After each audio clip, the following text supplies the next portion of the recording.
महाराष्ट्र की भीड़ में जन्मे जयंत बचपन से ही दिव्यांग थे। साल 2015 में उन्हें एक बीमारी हुई और उनकी आंखों की रोशनी 75% तक चली गई और जयंत के पिता की मृत्यु तब हो गई जब वह अपने स्कूल की पढ़ाई के शुरुआती दिनों में ही थे। सिर्फ 10 साल की उम्र में उन्होंने अपने पिता को खो दिया, जिस कारण से वे काफ़ी दुखी और अकेले पड़ने लग गए। इसके बाद उनका और उनके पूरे परिवार का जीवन अंधकार में चला गया।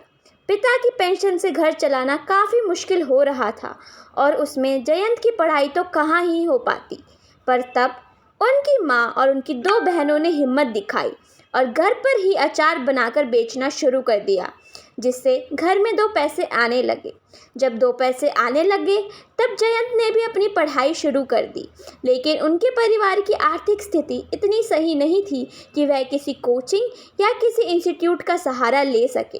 अपनी पढ़ाई के लिए यहाँ तक कि उन्होंने ऑल इंडिया रेडियो या फिर राज्यसभा और लोकसभा टीवी चैनलों का भी सहारा लिया, क्योंकि उनके पास मोबाइल फ़ोन या इंटरनेट जैसी सुविधाएं भी उपलब्ध नहीं थी। इसके साथ साथ वह एक प्राइवेट नौकरी भी करने लग गए, जिसके उनके घर में कुछ और पैसे आने लग गए।